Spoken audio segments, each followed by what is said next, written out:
What's good? It's your boy Jay. That's me. Let's dive into Monday Night Raw from February the 19th, 2024. Happy President's Day. Hope you guys enjoyed your time off. I unfortunately was not off. But for those of you that were, hopefully you enjoyed a day off from work. This was also the go home edition, the Monday Night Raw edition to the Elimination Chamber on Saturday, which I'll let you guys know now. I'm not watching it when it airs completely, when it first airs at 5 in the morning. No, not doing that. I will watch it during the day, and I will do the review sometime that day. But I'm not watching it at 5 in the morning. Not here on the East Coast. No, not happening. So I'm going to let you guys know that right here and now. Monday Night Raw was okay. It could have been better. Could have been better. So we kicked the show off with Cody Rhodes versus Drew McIntyre. I thought that was going to be the main event. So they had a good match. Very good match for television. But it was interrupted by the Bloodline. So Sikoa got involved. The same with Jey Uso. The two of them got involved. And they cost Cody the win. And Drew McIntyre wins via the Claymore. And I don't like this. This is bullshit. Number one, you could have done this a million different ways. I don't understand. Doesn't Sami Zayn have issues with Drew McIntyre? So why didn't Sami Zayn come out and help Cody? And what I'm saying is, like, you have to keep both guys strong. And so you could have done like a double count out. You could have done a double DQ. You could have done a no contest. There's multiple ways that you could have skinned the cat, basically. And I don't understand why WWE, namely Triple H, wanted to do this shit. Cody Rhodes should not be fucking wrestling. He doesn't need to. You have to protect your investment.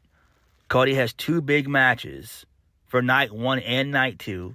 He's gonna be main eventing both nights. So you have to protect your investment, and I don't understand why you wasted. I believe it was a 20-something minute match, like 20 to 25 minutes. So why would you waste people's time in doing that?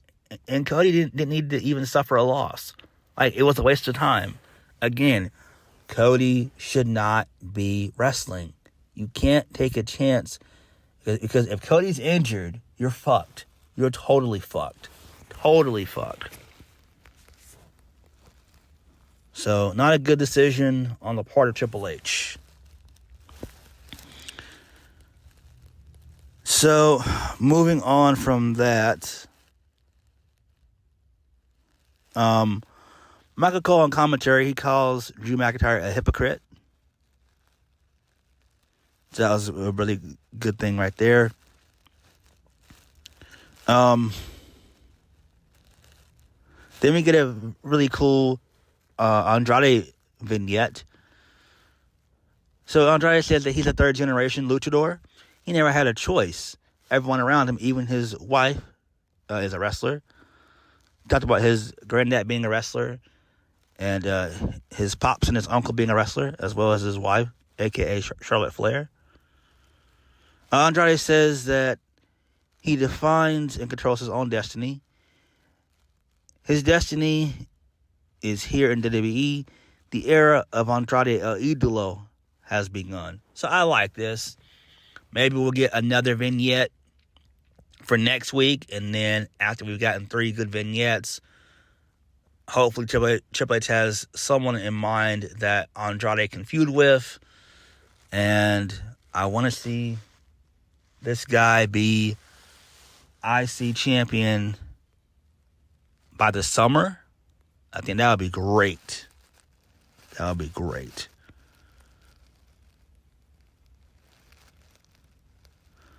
moving on. So then we see Pat McAfee.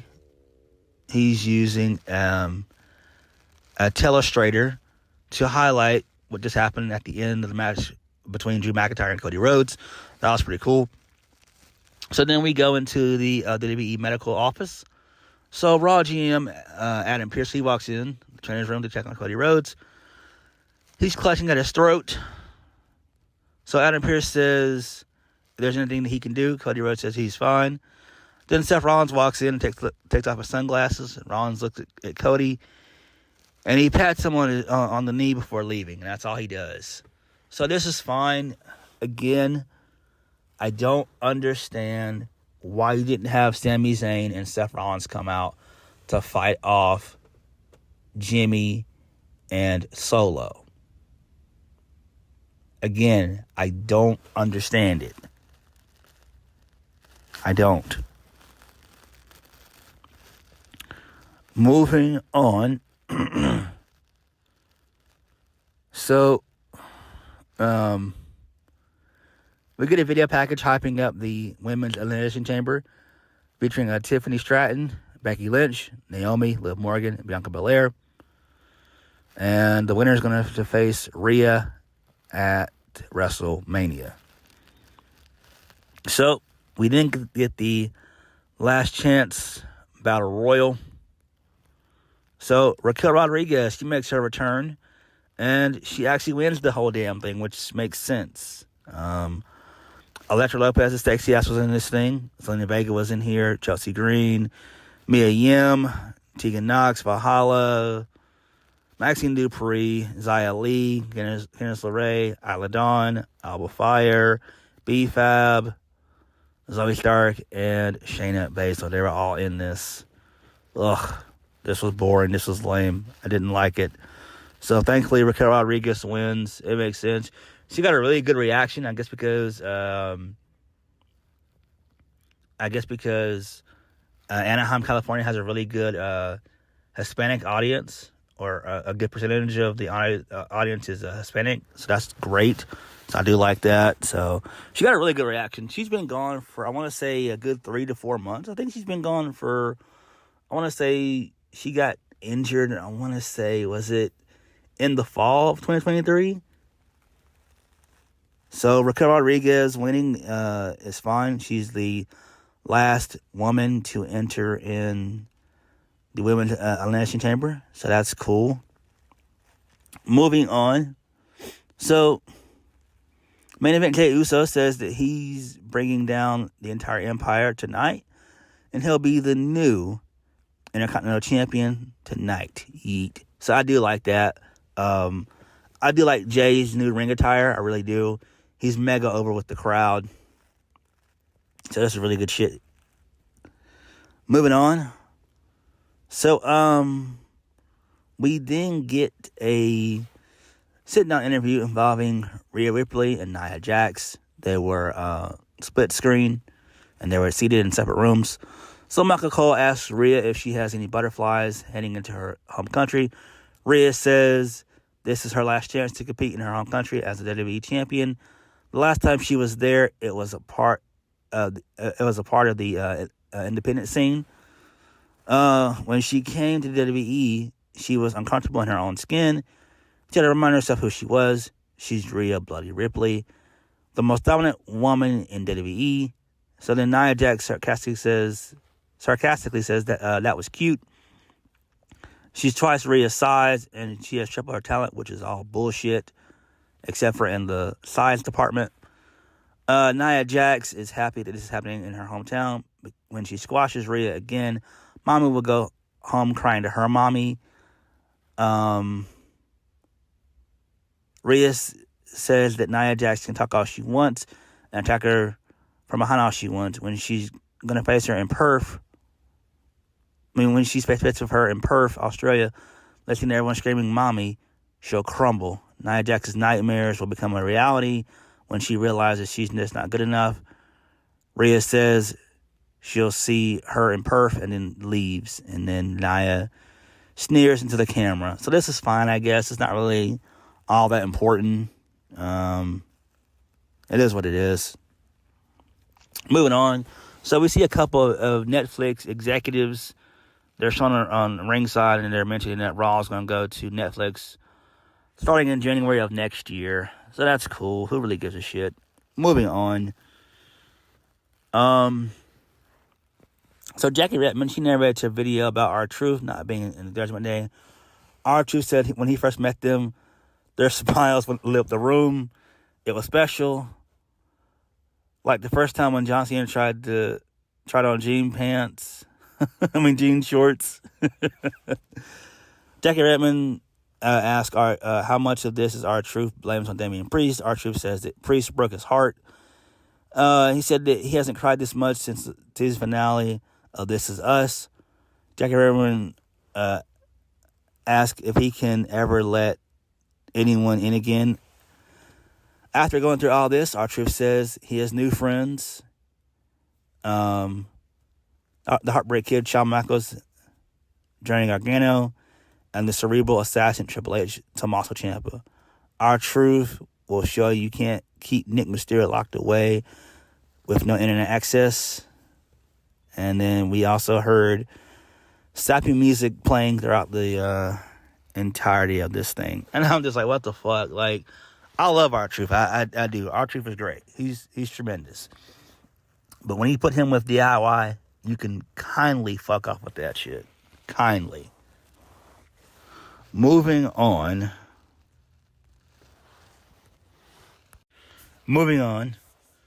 So, we get Michael Chandler. He's shown ringside. He gets on the mic, and he says that there's a man from Ireland who has made him wait too long. And then Chandler screams for Conor McGregor to get his candy ass back in the octagon. So that was really cool. I enjoyed that. So they mentioned how WWE is signing a 5-year deal with TKO to host UFC and WWE events. It's going to be at the Honda Center. That's pretty cool. It was a 5-year deal. Nice. Pretty cool shit. Moving on from that. So Chad Gable says that he'll be leaving his crew in the back and challenges Ivar to leave Valhalla in the back. Elsewhere backstage, Ivar accepts the challenge. The gods have spoken. The gods have chosen his path, and it goes straight through Chad Gable. And I'm just like, man, fuck this shit. This is garbage. Get this shit off my television. So then this leads us into a worthless 8-man tag, which is R-Truth, The Miz, and DIY versus the Judgment Day, which is Damian Priest, Finn Balor, Dominic Mysterio, and JD McDonough. Judgment Day gets the win. Priest wins via the Stops of Heaven. And it's just a useless 8-man tag. Like, throw this into a damn wood chipper, please. This shit was pathetic. I don't get it. I just don't get it. Moving on. So Michael Cole mentions that this was the first pinfall loss that Cody Rhodes has taken since losing to WrestleMania. Since losing to Roman Reigns at the main event of WrestleMania 39. Rhodes was pinned by Drew McIntyre after the interference from the Bloodline. So Cody's just basically lost twice. Well, one time since he's faced Roman back last year. That's not bad, but again, it didn't need to fucking happen. Moving on. So Jackie Redmond, she's backstage with Sami Zayn. She mentions he had a tough loss against Shinsuke Nakamura last week on Raw following interference from Drew McIntyre. Sami Zayn says that he has to hit the pause button on this thing with McIntyre. Sami Zayn has been down the road of obsession before. He can get stuck on one person and not be able to move forward. Sami Zayn says this is WrestleMania season. There's a path. Sami Zayn doesn't know what it is yet, but it represents But when it presents itself to him, he has to take it. Sami Zayn has to trust the feeling in his gut. There's a path for him to do something historic at WrestleMania to cement his status as a contender. Sami Zayn will be a champion. This is interesting, but again, Sami Zayn seems directionless. He does. It's just, what is he going to do at WrestleMania? What? Is it going to be Sami Zayn versus Gunther? We've seen that before. Like, where is this leading? And why would Triple H have Sami Zayn say this? This, to me, is mind-boggling. I don't get it. Again, I propose that WrestleMania should have 6 matches for both nights. Six matches for night 1, 6 matches for night 2, which is just 12 matches in 2 days, which is fine. And that's all you need. 6 matches. That's it. And if you're not on those 6 matches both those nights, then you don't make the card. That's what I would do. But I don't know. Next, Becky Lynch comes out. And she does the usual. The man has come around to said town. And this time it was Anaheim. So Becky Lynch says that they've been an amazing crowd tonight. She said that she's been lucky enough in her career that she's gotten to do some amazing things. There aren't a lot of new things for her anymore except for this hat she's wearing. That's new. She asked the crowd if they like the hat. The crowd cheers. In 5 days, for the first time in her career, she'll step foot inside the Elimination Chamber. But they need to win it so she can face Rhea Ripley at WrestleMania for the championship.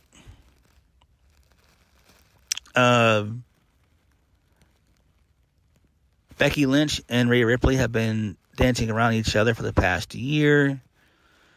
Mommy and the man will collide at some point, and when they inevitably do, it will inevitably be the fight of their lives. They both live for this. They both love this.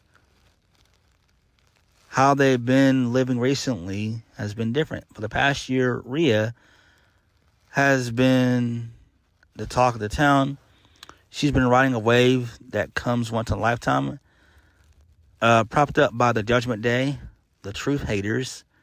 Then there's Becky Lynch, the biggest threat to her championship, who's been in hiding in plain sight. Becky Lynch has been fighting anyone and propping up the division. And then, and then at this very moment, she's the best she's ever been, and then the Becky chant breaks out. Becky says, on the flip side of that, everyone else is the best they've been, and in 5 days, she steps into the Elimination Chamber. She'll be doing so against 5 of the most WWE's promising superstars: Liv Morgan, Raquel Rodriguez, Bianca Belair, Naomi, Tiffany Stratton. While she didn't have anything against those women except for Tiffany Stratton, she's beaten most of them, but never inside the confines of steel built with. My bad. She's beaten most of them, but never inside the confines of a cage built with steel and glass, with the ultimate prize on the line. WrestleMania hanging in the balance. She's worked too hard. And then Liv Morgan comes out. And then Liv Morgan mentions about what happens to her. And then they do this lame-ass shit of where all the women come out. And then eventually, just to break it all down, everyone says that they're going to win the chamber and all that stuff. And then basically, Tiffany Stratton, she hits, I believe it was Liv Morgan, and then they have a massive brawl. Then Nia Jax comes into play, and she destroys everyone. Literally everybody. And I'm just like, this is a waste of fucking time. This is so stupid. I hate it. I hate it. I really do. I hate when WWE does this shit. It's so damn lame. Why do it? You know good and damn well that Becky's going to win. Like, this is predictable. We know Becky's going to win. Like, what's Liv Morgan going to do? Nothing. I don't know. This is a waste of time. Moving on. So Gunther says he's the greatest Intercontinental Champion of all time. Gunther will show Jey Uso that when the bell rings, he doesn't belong in the main event. Jey Uso will have to keep dreaming. Okay, that's fine. Moving on. So Shinsuke Nakamura asked if Sami Zayn wants to be a contender. First of all, fighters fight. True fights don't whine to everyone to try and get the spotlight. If Sami Zayn wants the spotlight, Nakamura will give him one.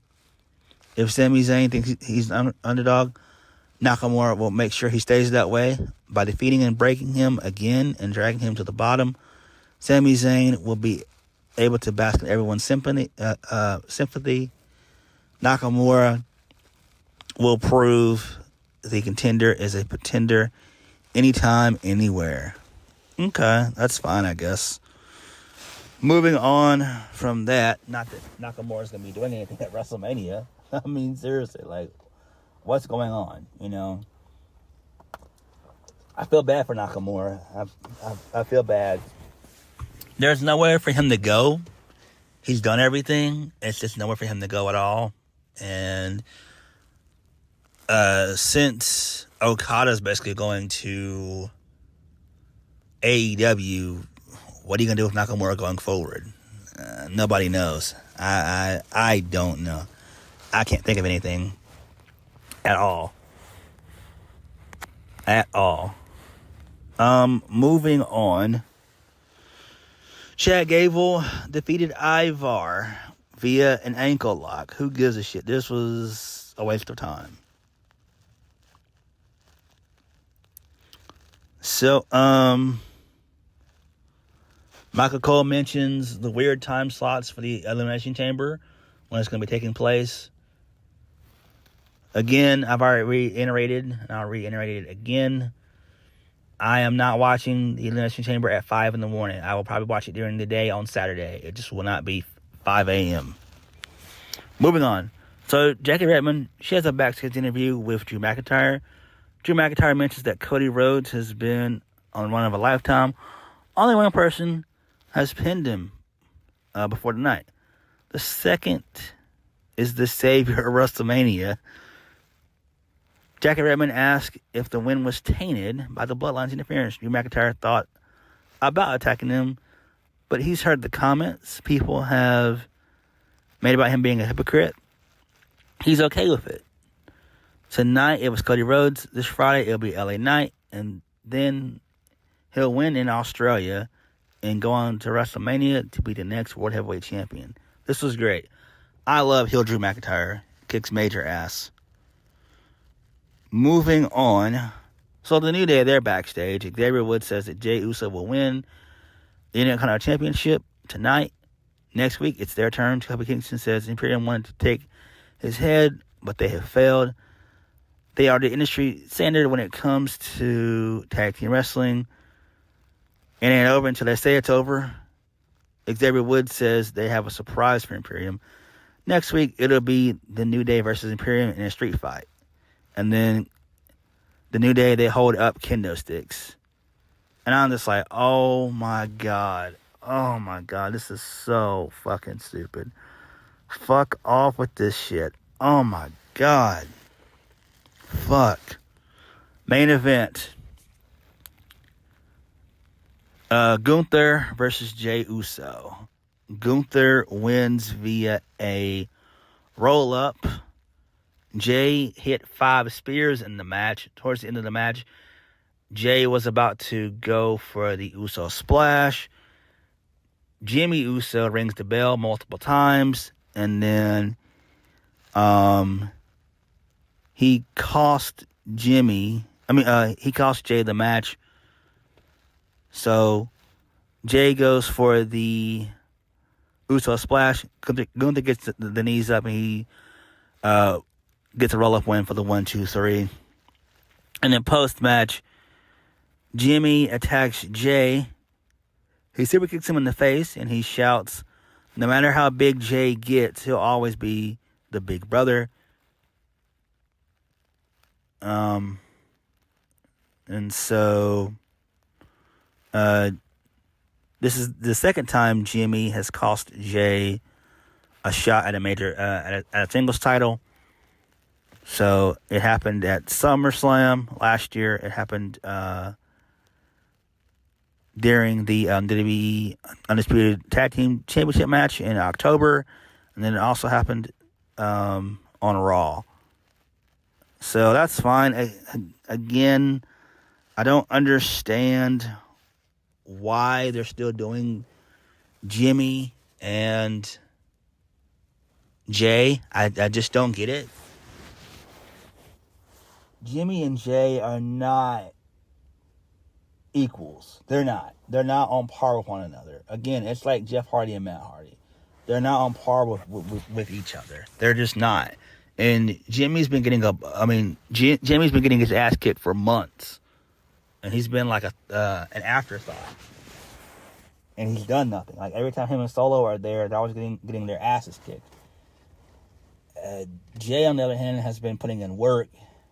So I don't know if I'm interested in Jimmy Uso versus Jey Uso. I'm just not interested in that, and I'm just not excited about it. Again, I get why they're doing it. It's just to get heat, but I don't know. You could have done this in a better way. I don't know, man. I really don't.